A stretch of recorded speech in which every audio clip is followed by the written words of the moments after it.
Yo, this is JC. You're watching Nehanda TV. Boom, boom. Nisiye. Me a the dancer striker.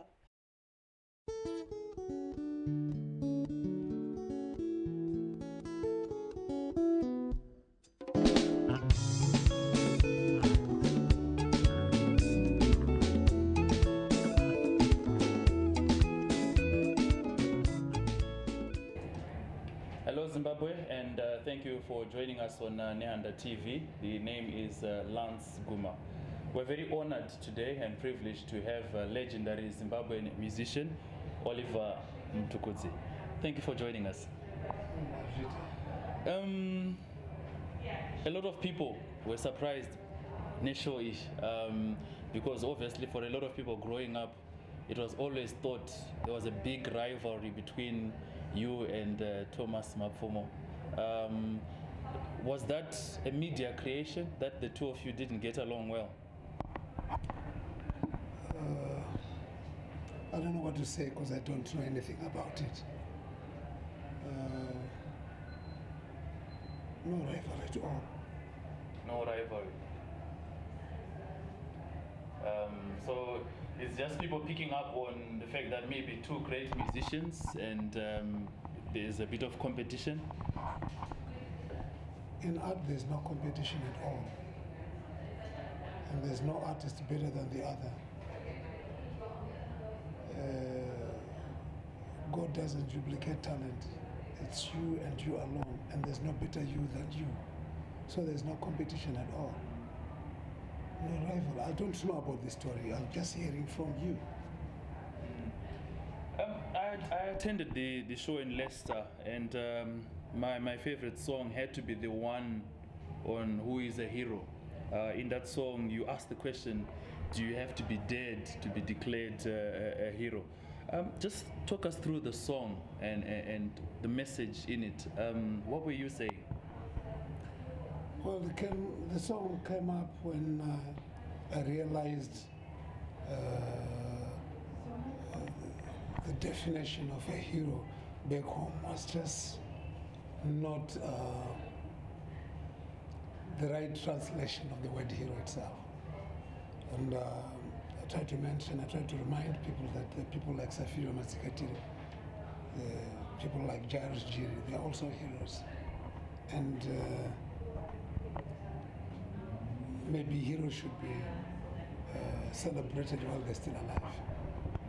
Is it a case in Zimbabwe of it being a focus on politicians rather than people in other fields? I didn't say that, you saying it. I didn't say that. It's just a I said the description of the word hero, yes.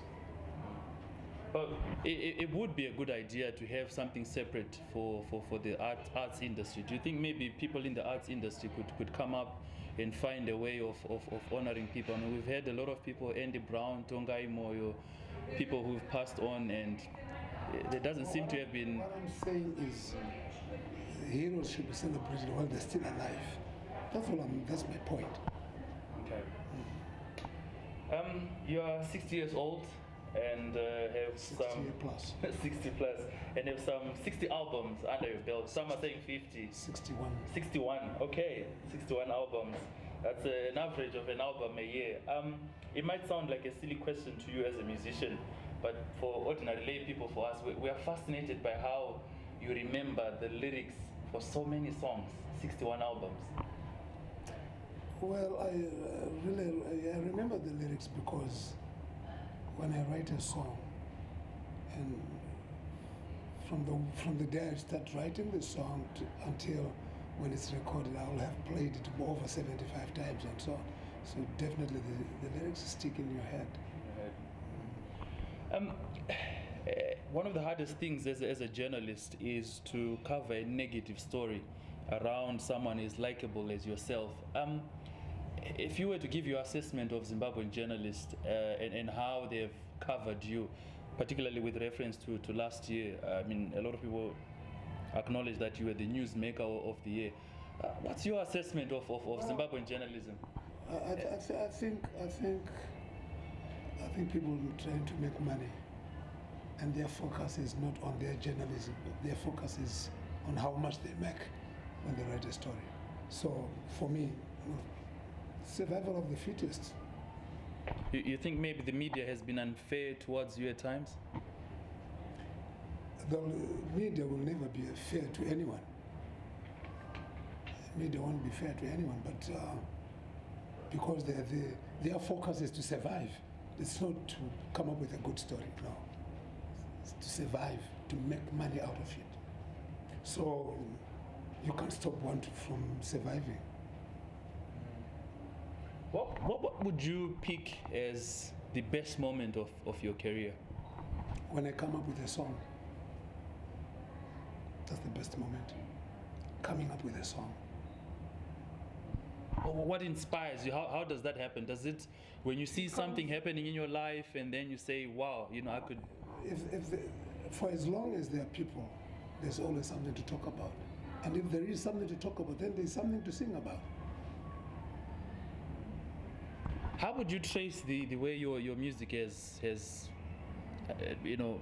transformed itself from when you started to now? Because the one thing about you that sets you apart from the others in Zimbabwe is international recognition. There are people who don't even understand Shona, but who love your music. What would you attribute that to? I think it's just coming up with a song, a good song, not a good composition, but a good song. Good song. I remember 10 years ago working with a senior journalist from Kenya. He was based in Kenya, and he loved your song Gondora Shaya Niyo Rineshung, and he was asking me to translate, and it intrigued me how somebody who does not understand Shona completely falls in love with an entire album of lyrics that they cannot completely comprehend, but it's the beat and the way it's sung that maybe appeals to them.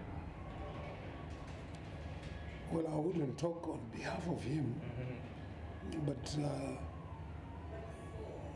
a good song serves its purpose, and a good composition inspires.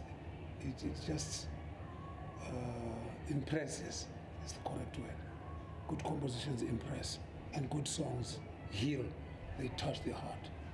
And from there, you don't have to understand a single word. You have to feel the word. I asked you about the best moment in your career. What would you pick as your worst? Spending a lot of time in writing a song and it doesn't satisfy me, and I have to throw it away. Does that happen? Where you? Yeah, it does. I think I've lost more songs than I've recorded. Are you never bothered by the fact that maybe you were too harsh and that song would have been a hit without you knowing? No, a song has to convince me first before I give it to somebody else. If it doesn't convince me, how do I expect it to convince the next person? What do you do in your spare time? It's fascinating, a very busy person like you, all these shows globally, the Pakarepae Arts Center, a noble initiative. But you get free time, and in that free time, what sort of things do you do? I live